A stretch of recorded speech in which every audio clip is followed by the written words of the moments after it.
Tá maluco cancelar meu vídeo? Eu tive tanto trabalho de fazer. Composição espiritual do ser humano.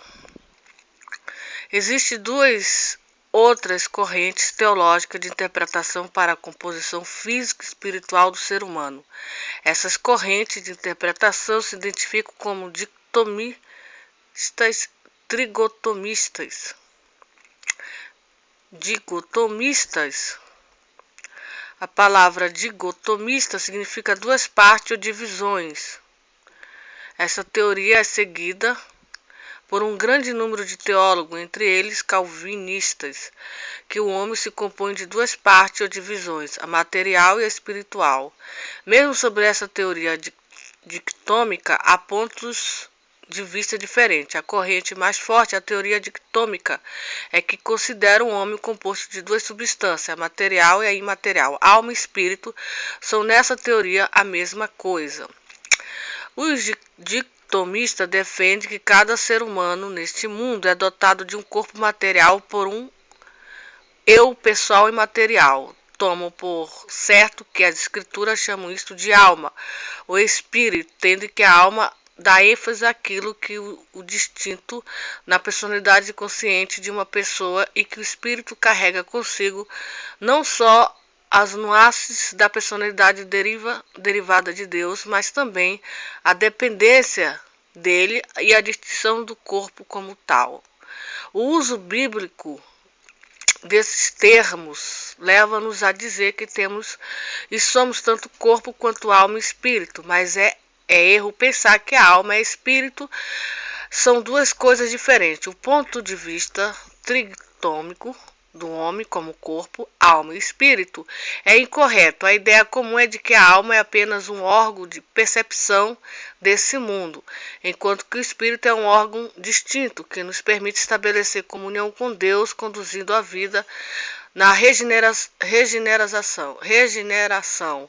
Está fora dos padrões do ensino bíblico, conclui. Além do mais, tal ponto de vista nos leva a uma antitelectonismo aleijado que separa a intuição espiritual da reflexão teológica, empobrecendo ambos, pois a teologia passa a ser considerada como coisa da alma e não espiritual, enquanto que a percepção espiritual é vista como não relacionada com a tarefa de ensinar e aprender a verdade revelada de Deus.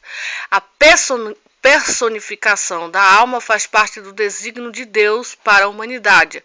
Através do corpo experimentamos nosso meio, usufruímos e controlamos as coisas que estão ao redor de nós e relacionamos com outras pessoas. Nada havia do mal ou corruptível do corpo que Deus criou no início. Se o pecado não tivesse ocorrido, o envelhecimento físico, o declínio que conduz à morte, como conhecemos, não seriam parte da experiência humana. Agora, porém, a corrupção atingiu a todos na sua natureza psíquica, física, como claramente mostrou os desejos desordenados da mente e do corpo, guerreando um contra o outro, bem como todas as regras da sabedoria e da justiça. Na morte, a alma deixa o corpo, mas isso não é libertação feliz que a filosofia grega e algumas seitas têm imaginado. A esperança cristã não consiste na relação da alma em relação ao corpo, mas consiste na redenção do corpo. Aguardamos nessa participação da ressurreição de Cristo e através da ressurreição do nosso corpo, ainda que desconhecemos no presente a exata composição do nosso futuro como glorificado, sabemos que haverá uma continuidade com o nosso corpo atual. Os trigotomistas. O conceito popular da constituição dos seres humanos é dualista, alma e corpo. Segundo este pensamento, a alma é a parte espiritual visível, interior, enquanto que o corpo é a parte corpórea visível, exterior. Embora haja alguma verdade nisto, ela não é todavia precisa. Tal opinião procede do homem caído, não de Deus, a parte da revelação de Deus. Nenhum conceito é digno de confiança que o corpo é o revestimento exterior do homem, e sem dúvida, correto. Mas a Bíblia nunca confunde espírito e alma como se fossem idênticos. Não somente são diferentes em termos, mas sua própria natureza difere entre si. A palavra de Deus não divide o homem em duas partes, isto é, alma e corpo. Ela trata o homem antes como sendo tripartido, espírito, alma e corpo. Assim lemos em 1 Tessalonicenses 5:23, o próprio Deus nos dá paz, nos santifique completamente o vosso espírito, alma e corpo, sejam plenamente conservados e irrepreensíveis para a vinda do nosso Senhor Jesus Cristo. Este verso mostra precisamente que o homem todo é dividido em três partes. O apóstolo Paulo refere-se aqui à santificação completa dos crentes, dizendo: vos santifique completamente, como, segundo o apóstolo, uma pessoa é santificada completamente pela conservação do seu espírito, alma e corpo. Por isso podemos facilmente entender que a pessoa toda abrange essas três partes. Esse verso faz também uma distinção entre o espírito e a alma, senão Paulo teria simplesmente dito vossa alma, visto que Deus distinguiu o espírito humano da alma humana. Nós concluímos que o homem é composto não de duas, mas de três partes, espírito, alma e corpo. Será o assunto de qualquer consequência dividir o espírito e a alma? É uma questão de suprema importância, pois afeta grandemente a vida espiritual de um crente. Como um crente pode entender a vida espiritual se não sabe qual é a extensão da esfera do espírito? Sem tal entendimento, como pode ele esclarecer espiritualmente? Falhar em distinguir o espírito da alma é fatal para a maturidade espiritual. Os cristãos frequentemente consideram o que é da alma como sendo espiritual e por isso permanecem num estado pertencente à alma, não buscando o que é realmente espiritual, como escaparemos do prejuízo se confundirmos o que Deus separou. Conhecimento espiritual é muito importante para a vida espiritual. Devemos acrescentar, entretanto, que é igualmente importante, se não mais, que o crente seja humilde, esteja desejoso de aceitar o ensino do Espírito Santo. Se assim for, o Espírito Santo lhe concederá a experiência da divisão do espírito, a alma, mesmo que ele não tenha muito conhecimento a respeito dessa verdade. Por um lado, o cristão mais ignorante, sem a menor ideia da divisão do espírito e alma, pode, contudo, experimentar tal divisão na vida real. Por outro lado, o crente mais informado e completamente versado na verdade concernente ao espírito e alma pode, não bastante, desconhecer tal experiência. O ideal é que a pessoa possua tanto conhecimento como experiência. A maioria, entretanto, carece de tal experiência. Portanto, no início é bom conduzi-lo ao conhecimento das diferentes funções do espírito e alma, para depois encorajá-lo a buscar o que é espiritual. Outras porções das Escrituras fazem a mesma diferença entre o espírito e a alma, porque a palavra de Deus é viva e eficaz, é mais cortante do que qualquer espada de dois gumes, e penetra até a divisão da alma e espírito, de juntas e medula, e é apta para discernir os pensamentos e intenções do coração. O escritor, nesse verso, divide os elementos não corpóreos do homem em duas partes, alma e espírito. A parte corpórea é aqui mencionada como que incluindo as juntas e medulas, órgãos de movimento, sensação. Quando o sacerdote usa a espada para cortar e de cercar completamente o sacrifício, nada do interior pode ficar escondido. Cada junta e medula é separada. Da mesma forma, o Senhor Jesus usa a palavra de Deus e seu povo para separar completamente, para penetrar a divisão do que é espiritual, da alma e do físico. Visto que a alma e espírito pode ser dividido, conclui-se eles também ser diferente em natureza. Aqui é evidente, portanto, que o homem é um composto de três partes. Metafísica da criação do homem. E formou o Senhor Deus o homem do pó da terra e soprou-lhes nas narinas o fôlego da vida, e o homem tornou-se alma vivente. No início, quando Deus criou o homem, ele formou do pó da terra, depois soprou o fôlego da vida em suas narinas, tal logo o fôlego de vida que se tornou o espírito do homem, entrou em contato com o corpo do homem, a alma foi produzida. Portanto, a alma é a combinação do corpo e do espírito do homem. As Escrituras, por isso, chamam o homem de alma vivente. O fôlego da vida tornou-se o espírito do homem, isto é, o espírito de vida dentro dele. O Senhor Jesus nos diz que o espírito que vivifica, esse fôlego de vida, vem do Senhor da criação. Todavia não devemos confundir o espírito do homem com o Espírito Santo de Deus.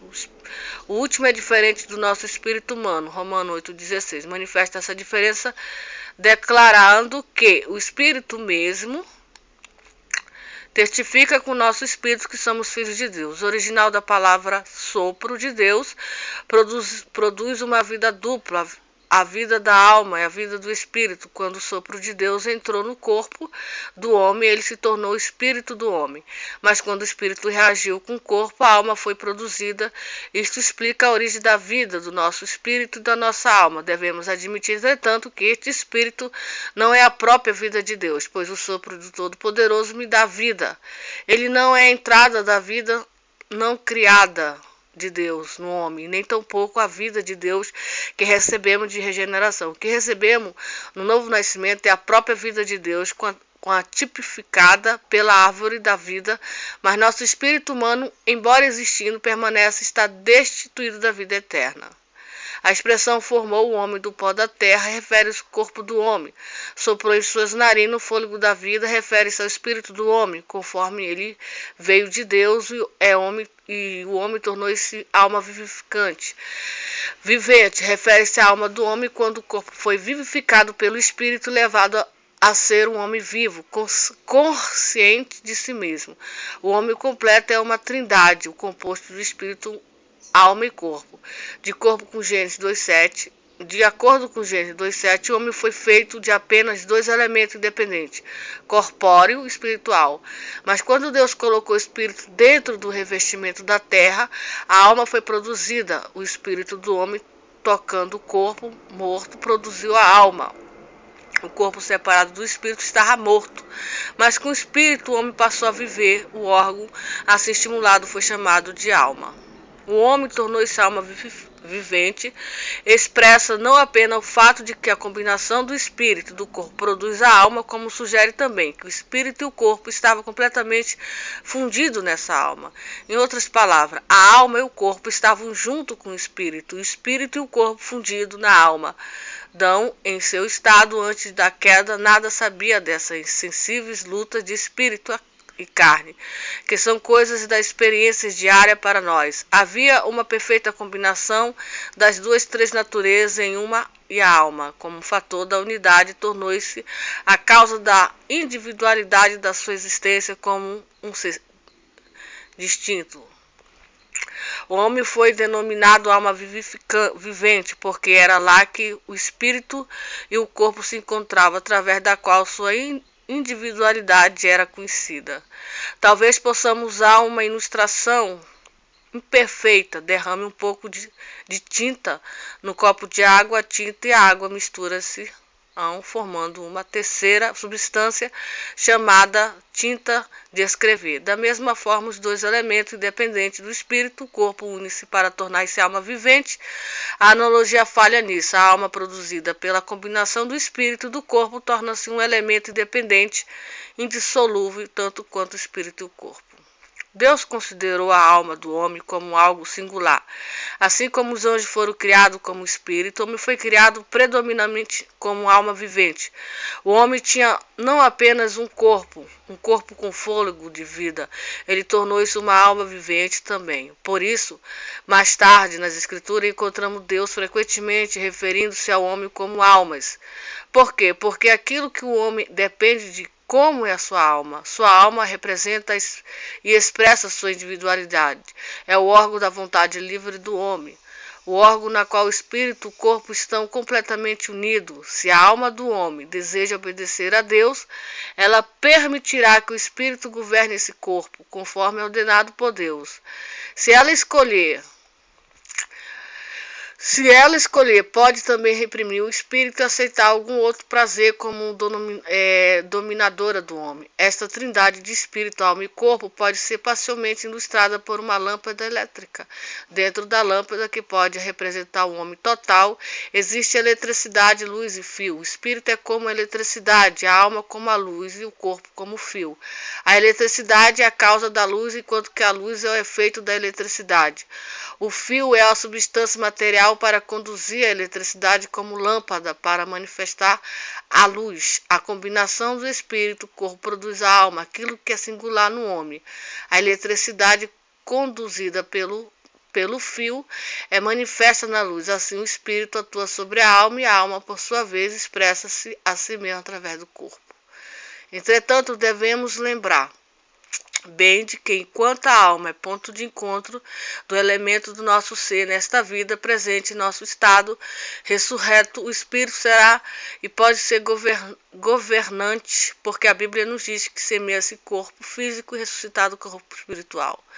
Todavia, aqui está um ponto vital. Nós que fomos unidos ao Senhor ressurreto, podemos mesmo agora ter o nosso espírito no governo de todo o nosso ser. Não estamos unidos ao primeiro Adão, que foi feito alma vivente, mas o último Adão, que é o espírito vivificante. Funções responsáveis do corpo, alma e espírito. Através do corpo físico que o homem entra em contato com o mundo material, portanto, podemos classificar o corpo como aquela parte que nos dá consciência do mundo. A alma inclui o intelecto que nos ajuda no presente estado de existência e as emoções que procedem do sentido, visto que a alma pertence ao próprio ego do homem e revela sua personalidade.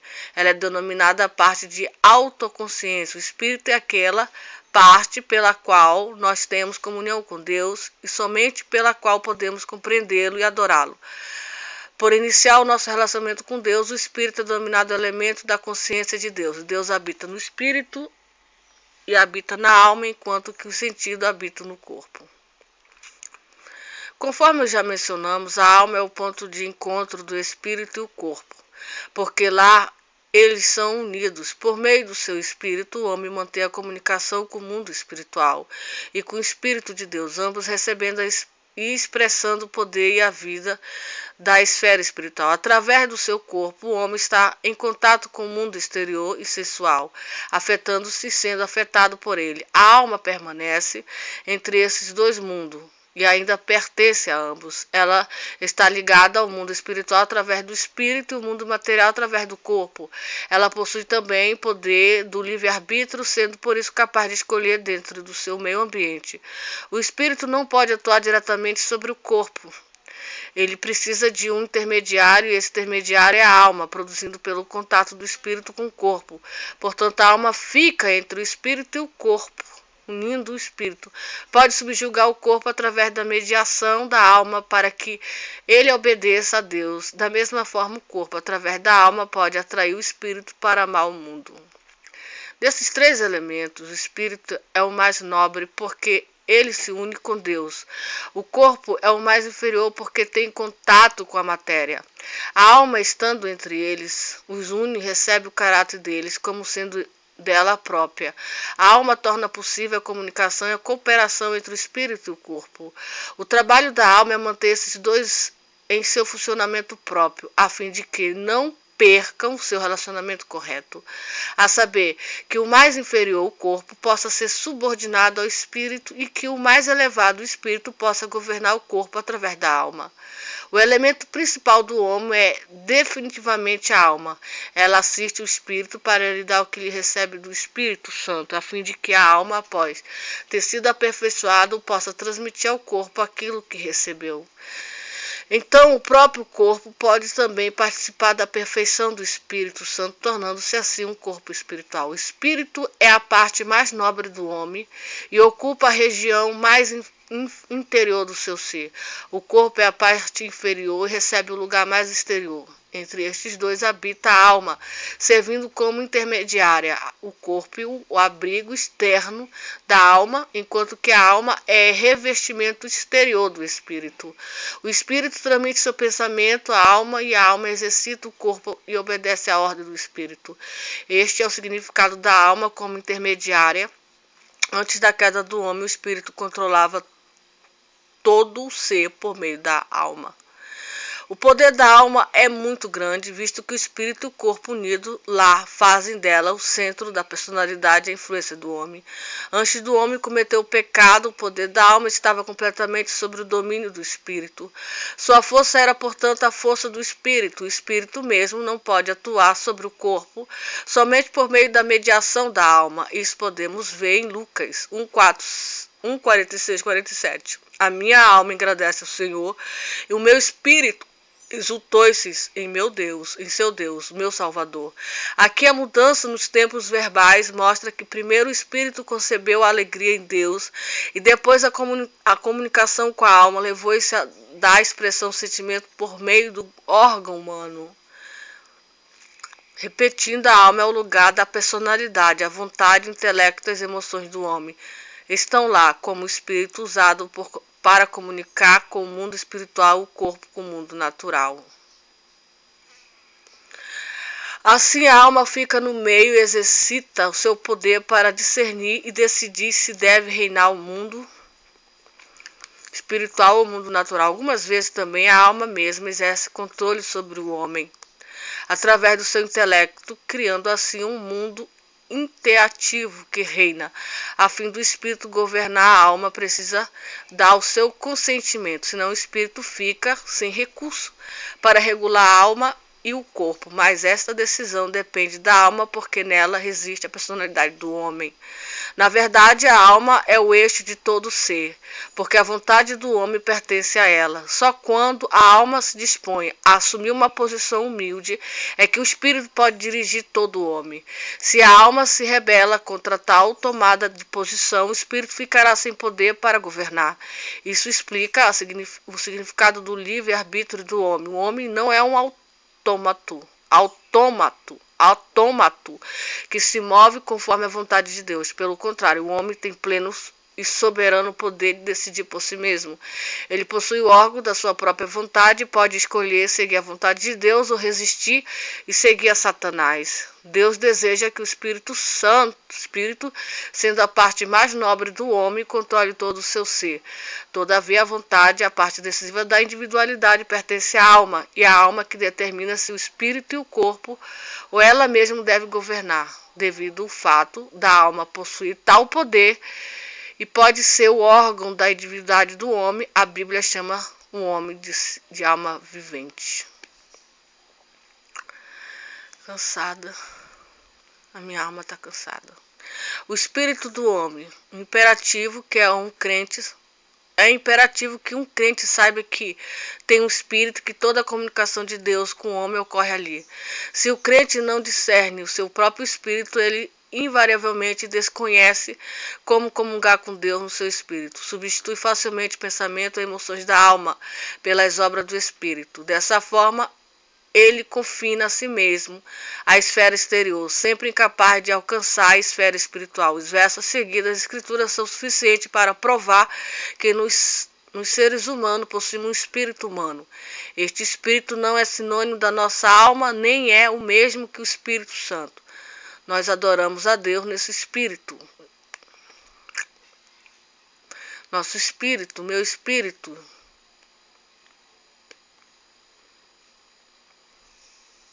Segundo os ensinos da Bíblia, a experiência dos crentes pode-se dizer que o espírito humano inclui 3 partes, ou outras partes pode-se dizer que ele tem 3 funções principais: consciência, intuição e comunhão. A consciência é o órgão de discernimento que distingue o certo do errado, mas não por meio da influência do conhecimento acumulado na mente, senão por um julgamento espontâneo e direto. Frequentemente, o raciocínio justifica coisas que nossa consciência julga. O trabalho da consciência é independente e direto.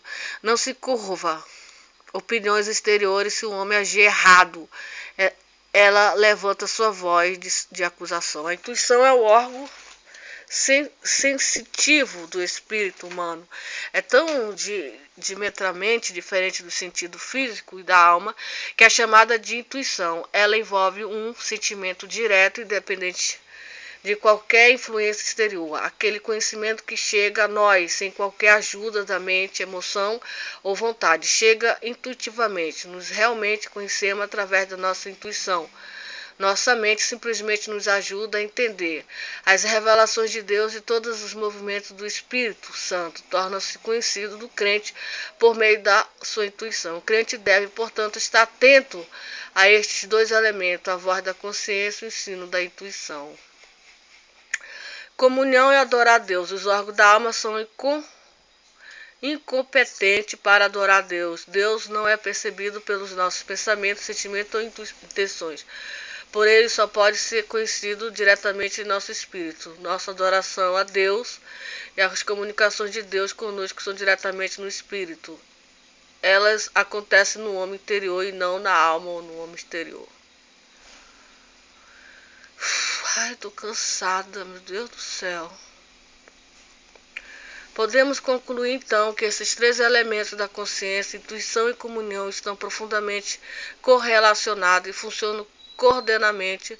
O relacionamento entre a consciência e a intuição é que a consciência julga segundo a intuição. Ela condena toda a conduta que não segue as direções dadas pela intuição. A intuição está relacionada com a comunhão, a adoração, visto que Deus é conhecido pelo homem intuitivamente e revela sua vontade ao homem na intuição. Medida alguma, se expectativa ou dedução nos concede o conhecimento de Deus.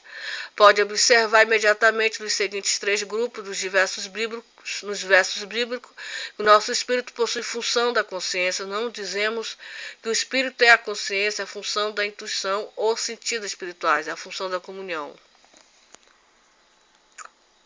25.